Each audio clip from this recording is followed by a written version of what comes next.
बिस्मिल्लाहिर्रहमानिर्रहीम। अस्सलाम वालेकुम स्टूडेंट्स, आज चैप्टर नंबर 1 का एक्सरसाइज 1.1 का लास्ट क्वेश्चन नंबर 3 हम स्टार्ट करेंगे। क्वेश्चन नंबर 3 में कहता है कि find the value of A B C and D which satisfy the matrix equation. कहता है कि आपने ए बी सी और डी की वैल्यू फाइंड करनी है। वैल्यू फाइंड, जो हमारे पास वैल्यूज़ आएंगी उन वैल्यूज़ को इन मैट्रिक्स में पुट करने से अगर तो हमारे पास आंसर सेम आता है तो हम कहेंगे कि ये वैल्यूज़ हमारे पास ठीक आई हैं। सिर्फ सेटिस्फाई करना है कि हमारे पास जो वैल्यूज़ हैं, अगर हमने किसी भी इक्वेशन को सेटिस्फाई करना है तो जो आपके पास आंसर आता है वो दोबारा उसी क्वेश्चन में पुट करें तो हमारे पास आंसर अगर तो सेम आता है तो हम कहेंगे कि ये हमारे पास आंसर सही निकला है। आपको सेटिस्फाई करवाने की ज़रूरत नहीं है, जस्ट हमने क्या करना है, ए बी सी और डी की वैल्यू फाइंड आउट करनी है। तो अब इसी तरह का कोई भी क्वेश्चन आ जाता है कि लेट्स सपोज मैं कहता हूँ कि इसका दो मैट्रिक्स आपके पास है, इनके दरमियान आपस में इक्वल का निशान है और इनका ऑर्डर सेम हो। लेट्स सपोज यहाँ पे आपके पास 2/2 है, ये भी आपके पास 2/2 ही होना चाहिए, और इनके यहाँ पे मेरे पास ए बी सी और डी है, 1 2 3 और 4 है। ऐसे दो मैट्रिक्स जिनका ऑर्डर सेम हो, उनके दरमियान इक्वल का निशान हो, तो हम क्या करते हैं कि जो फर्स्ट एंट्री है वो फर्स्ट के इक्वल होगी और सेकंड एंट्री सेकंड के इक्वल होगी, थर्ड एंट्री थर्ड के और फोर्थ एंट्री आपके पास 4 के। अब यहाँ पे आपके पास फर्स्ट एंट्री आपके पास a इज इक्वल टू 1, अब सेकंड एंट्री आपके पास क्या है, b इज इक्वल टू 2 और थर्ड एंट्री आपके पास c इज इक्वल टू 3 और d इज इक्वल टू यहाँ पे 4 कौन सी है, 4। तो हम जो है इस तरीके से हम इसको लिखेंगे कि जो फर्स्ट एंट्री फर्स्ट के इक्वल होगी, सेकंड सेकंड के, थर्ड थर्ड के, फोर के। ये तब कंडीशन अप्लाई करेंगे जब दो मैट्रिक्स आपस में इक्वल हों और उनका ऑर्डर सेम हो, तब हम ये प्रोसेस करेंगे कि फर्स्ट को आपने फर्स्ट के इक्वल कह देना है, सेकंड को सेकंड के इक्वल कह देना है, थर्ड को थर्ड के, फोर्थ को फोर्थ के। इस तरह का कोई भी क्वेश्चन आ जाता है, आपने सेम इसी पैटर्न के साथ आपने उसको सॉल्व करना है। तो चलिए हम स्टार्ट करते हैं क्वेश्चन नंबर 3। अब अभी हमने जिस तरह बात की, इसका ऑर्डर क्या आपके पास, इसका ऑर्डर आपके पास 2/2 है, इसका ऑर्डर भी आपके पास क्या है, 2/2 है। अब इसका ऑर्डर सेम है। अभी हमने बात की कि अगर ऑर्डर सेम हो, दरमियान में इक्वल का निशान हो, तो हम क्या करते हैं, जो फर्स्ट एंट्री है वो फर्स्ट के इक्वल होगी। तो यहाँ पे आपके पास होगा फर्स्ट एंट्री आपके पास a plus C is equal to, वो किसके इक्वल हो जाएगी, 0 के। आप इसको 1 का नाम दे दें, ये एक इक्वेशन बन जाएगी। अब नेक्स्ट आपके पास है a प्लस 2b, अब ये सेकंड थी, यहाँ पे सेकंड कौन सी है, -7। आप इसको इक्वेशन नंबर 2 का नाम दे दें। नेक्स्ट आपके पास थर्ड आपके पास एंट्री है c-1, वो किसके इक्वल है, 3 के। आप इसको इक्वेशन नंबर 3 का नाम दे दें। नेक्स्ट आपके पास फोर्थ एंट्री आपके पास है 4d - 6 is equal to 2d, इसको आप इक्वेशन का 4 का नाम दे दें। ठीक है। अब ये प्रोसेस करने के बाद कि हमने एंट्रीज को जो है वो इक्वल कह दिया, अब ये प्रोसेस करने के बाद हमने क्या करना है, ए बी सी और डी की वैल्यू फाइंड आउट करनी है। अब ये जो इक्वेशन हमने बनाई है, इन इक्वेशन में चेक करना है कि सबसे पहले कौन सी ऐसी इक्वेशन है जिसमें से हम इजीली वैल्यू फाइंड आउट कर सकते हैं। अब यहाँ पे हमने चेक करना है a plus C is equal to 0, इसमें दो एंट्रीज है a प्लस सी, तो इसमें से वैल्यूज फाइंड आउट करना थोड़ा सा डिफिकल्ट है। अब नेक्स्ट चेक करना है, क्योंकि इसमें दो एंट्रीज है, ठीक है, a और c दोनों आ गए। अब नेक्स्ट चेक करते हैं, a plus 2b is equal to -7, यहाँ पे भी दो आपके पास आ गए, अल्फ़ाबेट आ गए, अननोन वैल्यूज़ आ गई, तो यहाँ से भी वैल्यू फाइंड आउट करना थोड़ा सा डिफिकल्ट है। अब नेक्स्ट इक्वेशन नंबर 3 चेक करते हैं, c-1 इज इक्वल टू 3। अब यहाँ पे सिर्फ एक ही आपके पास अननोन है, तो इक्वेशन नंबर 3 से हम c की वैल्यू जो है वो इजीली फाइंड आउट कर सकते हैं। अब नेक्स्ट आपके पास इक्वेशन नंबर 4 है। इक्वेशन नंबर 4 में आपके पास क्या है, 4d - 6 is equal to 2d, यहाँ पे भी आपके पास d अकेला है, तो यहाँ से भी आप d की वैल्यू जो है वो इजीली फाइंड आउट कर सकते हैं। तो चलिए सबसे पहले हम इक्वेशन नंबर 3 को स्टार्ट करते हैं। यहाँ से हमने c की वैल्यू फाइंड आउट करनी है। तो यहाँ पे आप लिखेंगे कि फ्रॉम इक्वेशन 3, क्योंकि हम 3 इक्वेशन को हम सॉल्व कर रहे हैं, यहाँ से हमने c की वैल्यू निकालनी है। तो ये इक्वेशन नंबर 3 आपके पास, फ्रॉम इक्वेशन नंबर 3। तो इक्वेशन नंबर 3 सबसे पहले आप पूरी लिखें, c - 1 = 3। यहाँ से हमने c की वैल्यू निकालनी है, तो c के साथ 1 माइनस हो रहा है, तो हम क्या करेंगे, इस c की वैल्यू निकालने के साथ जो माइनस हो रही है इक्वल के इस साइड पे प्लस हो जाती है, यहाँ प्लस हो रही है तो इस साइड पे जाके माइनस हो जाती है। अगर यहाँ मल्टीप्लाई हो रहा है तो यहाँ जाके डिवाइड हो जाती है। अगर यहाँ पे डिवाइड हो रही है तो इक्वल के इस साइड पे जाके मल्टीप्लिकेशन होगी। तो यहाँ पे माइनस हो रही है तो हम क्या करेंगे, इस माइनस को इक्वल के इस साइड पे लेके जाएंगे। अगर तो यहाँ माइनस है तो इस साइड पे जाके क्या हो जाएगी, प्लस हो जाएगी। तो ये क्या हमारे पास फॉर्म बनेगी, c = 3। तो यहाँ ऑलरेडी था ना 3, आप वैसे ही लिखेंगे, सिर्फ हमने -1 को लेके जाना है। -1 इधर जाके +1 हो जाएगा, तो 3 + 1 कितना हुआ, 4। तो c की वैल्यू आपके पास क्या आई, 4। c की वैल्यू आ गई। अब हमारे पास किसकी वैल्यू रह गई, a, b और d की। अब उन्हें चेक ये करना है कि c आपके पास इन इक्वेशन में से किस किस में है। इक्वेशन 1, 2, 3, 4। तो इक्वेशन 1 में आपके पास c है। इक्वेशन 1 में आपके पास क्या है, c। अगर ये c की वैल्यू इस इक्वेशन 1 में पुट करें तो हमारे पास a की वैल्यू आ जाएगी। क्लियर है। अब यहाँ पे हम लिखेंगे फ्रॉम इक्वेशन 1। तो 1 इक्वेशन आपके पास है a + c = 0। अब यहाँ पे आपके पास c आपके पास 4 है, तो जहाँ c होगा वहाँ हम 4 पुट करेंगे। तो a + 4 = 0। अब यहाँ से हमने क्या करना है, a की वैल्यू फाइंड आउट करनी है। तो यहाँ प्लस हो रहा था, अभी हमने बात की कि यहाँ प्लस हो रहा होगा तो उधर जाके माइनस हो जाएगा, यहाँ माइनस हो रहा है उधर जाके प्लस हो जाएगा। तो इस +4 को उठा के इक्वल के इस साइड पे लेके जाएंगे, तो ये प्लस का 4 इक्वल के इस साइड पे जाएगा। तो ये फॉर्म बनेगी आपके पास a = -4।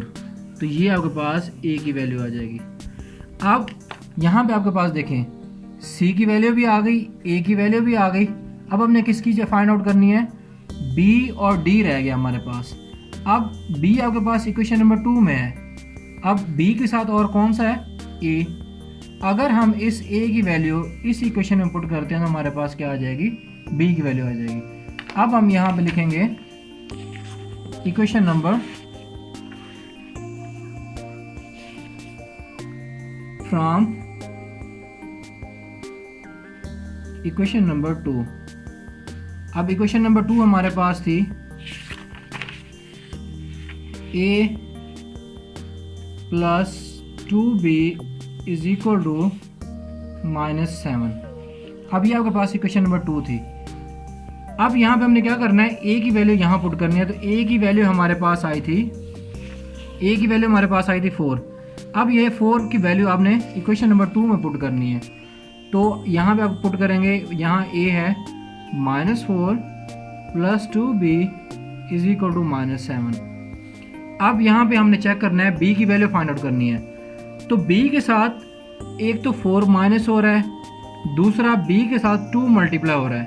तो सबसे पहले हम क्या करेंगे, -4 को उठा के इस साइड पे लेके जाएंगे। क्या करेंगे, -4 को उठा के इक्वल के दूसरी साइड पे लेके जाएंगे। तो ये फॉर्म बनेगी आपके पास 2b = -7। ये -4 है, उधर जाके +4 हो जाएगा। तो ये बनेगा आपके पास 2b = अब देखें -7 + 4 जब ऑपरेशन डिफरेंट हो और हमारे पास करेंगे माइनस, लेकिन ऑपरेशन कौन सा आएगा, जो बड़ी वैल्यू के साथ होगा। तो क्या करेंगे, हम माइनस करेंगे तो ये -3, लेकिन ऑपरेशन इसके साथ कौन सा लगाएंगे, जो बड़ी वैल्यू के साथ होगा, तो ये -3 आ जाएगा। ठीक है। अब देखें b की वैल्यू हमारे पास b के साथ मजीद 2 मल्टीप्लाई हो रहा है। हमने b की वैल्यू फाइंड आउट करनी है। b के साथ 2 मल्टीप्लाई हो रहा है, हमने क्या कहा था कि इक्वल के इस साइड पे जाके डिवाइड हो जाएगी। तो यहाँ पे आपके पास बनेगी b = -3/2। यहाँ पे मल्टीप्लाई हो रहा था, उधर जाके डिवाइड हो गया। तो यहाँ से आपके पास ये b की वैल्यू आ जाएगी। अब ए बी सी तीनों की वैल्यू आ गई। अब हमारे पास लास्ट रह गई, अब हमारे पास लास्ट कौन सी इक्वेशन रह गई? Equation number 4। इक्वेशन नंबर 4 में आपके पास क्या है? 4d minus 6 is equal to 2d। अब यहाँ पे हम लिखेंगे, अब यहाँ पे हमारे पास आएगा from equation number 4। Equation number 4 आप यहाँ पे लिखें 4d minus 6 is equal to 2d। अब ये आपके पास इक्वेशन नंबर 4 है। अब यहाँ पे हमारे पास देखें, यहाँ पे d दो आ गए, एक 4d है, दूसरा 2d है, और ये जो आपके पास है ये कांस्टेंट है। अब हमें क्या करना है, जो d की वैल्यूज़ हैं उसको एक साइड पे कर लें, जो कांस्टेंट है वो इक्वल के दूसरी साइड पे कर लें। यहाँ पे आपके पास बनेगा, अब यहाँ पे 4d है, बड़ी वैल्यू है, आप 4d आप यहीं पे रखें। अब माइनस यहाँ पे देखें, जिसके साथ कोई ऑपरेशन नहीं होता उसके साथ प्लस का होता है, तो ये 2d उधर जाके माइनस हो जाएगा, तो ये माइनस 2d, ये माइनस का 6 है, ये आपके पास आ जाएगा प्लस का 6। अब हमने किया क्या है कि माइनस 6 को उठा के इधर लेके गए, ठीक है। यहाँ पे 2d को उठा के हम इक्वल के इस साइड पे ले गए हैं, क्योंकि d आपके पास हमने d की वैल्यू अलग करनी है, कांस्टेंट जो है वो अलग करनी है। अब यहाँ पे 4d माइनस 2d कितना हुआ?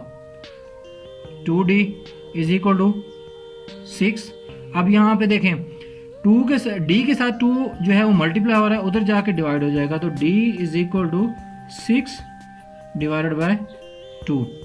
अब मज़ीद हमारे पास 2 जो है वो कैंसिल होता है, ये बनता है 2 3 ज़ा 6, तो d आपके पास क्या आया?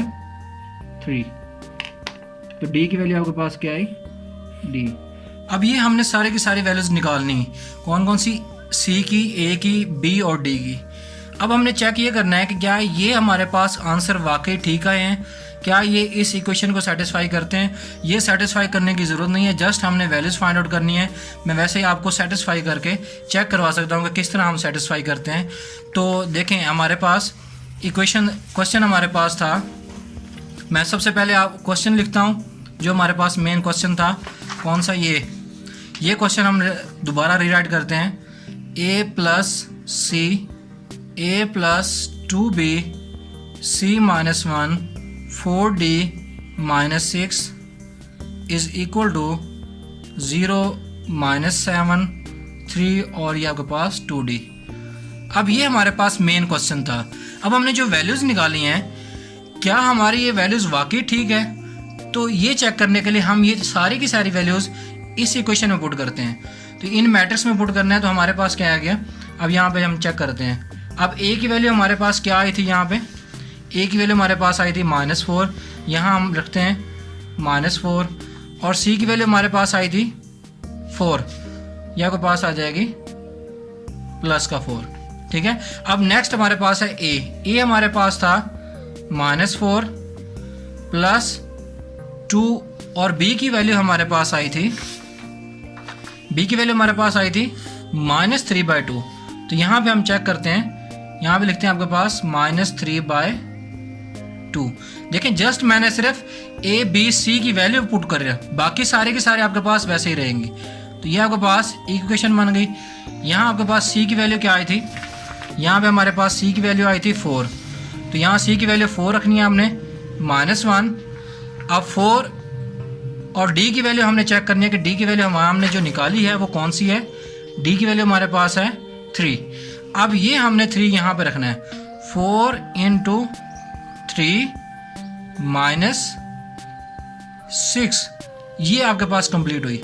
अब इस साइड पे हमारे पास नेक्स्ट ये आपके पास था 0, इसके साथ कोई a b c नहीं है, तो ये आप वैसे ही लिखेंगे -7, 3, 2 × d की वैल्यू आपके पास थी 3। अब ये आपके पास ये जितनी भी वैल्यूज हमारे पास आई थी वो हमने क्या कर दी, इसमें पुट कर दी। यहाँ पे हमने देखना है 4 + 4 - 4 क्या हुआ, कैंसिल होकर आपके पास क्या है 0। अब यहाँ पे देखें, ये 2 मल्टीप्लाई हो रहा है, ये डिवाइड हो रहा है, तो ये आपस में क्या हो जाएंगे, कैंसिल हो जाएंगे। तो ये बचेगा आपके पास -4 ± -3, ये हो गया। अब नेक्स्ट आपके पास 4 - 1 कितना होता है 3। अब 4 3 ज़ा 12 माइनस 6, ये हमारे पास एक मैट्रिक्स आ गया। दूसरी साइड पे हमारे पास क्या था, 0 माइनस 7 3 2 3 ज़ा 6। अब यहाँ पे देखें, ये आपके पास है 0 माइनस 4 माइनस 3। जब ऑपरेशन सेम हो हम करते प्लस हैं लेकिन ऑपरेशन वही रहता है, तो ये बनेगा माइनस 7। ये आपके पास आ जाएगा 3, 12 में से 6 गया 6 इक्वल, ये आपके पास 0 माइनस 7 3 और ये 6। अब ये यहाँ पे चेक करना ज़रा, दोनों मैट्रिक्स का ऑर्डर भी सेम है और एंट्री भी सेम है। यहाँ पे 0 है, ये भी 0, माइनस 7 ये भी माइनस 7, 3 है ये भी 3 है, ये 6 है ये भी 6 है। इसका मतलब ये हुआ जो हमने वैल्यूज़ निकाली थी, जितने भी हमने वैल्यूज़ निकाली थी ए बी सी और डी की, ये हमारी सारी की सारी वैल्यूज़ ठीक है। तो आपने सेटिस्फाई करके चेक नहीं करवाना, ये जस्ट मैंने आप लोगों को समझाने के लिए बताया कि किस तरीके से हम जो है वो सेटिस्फाई करते हैं। आपने जस्ट इस क्वेश्चन को सॉल्व करना है और आपने वैल्यूज़ जो है वो फाइंड आउट करनी है। ये इंपॉर्टेंट क्वेश्चन है बोर्ड के पॉइंट ऑफ व्यू से। तो ये हमारे पास था क्वेश्चन नंबर 3 एक्सरसाइज। इसके साथ ही हमारे पास एक्सरसाइज 1.1 कंप्लीट हुई। तो नेक्स्ट एक्सरसाइज के साथ हम मिलते हैं, तब तक के लिए हमें इजाज़त दीजिए। अल्लाह हाफिज़।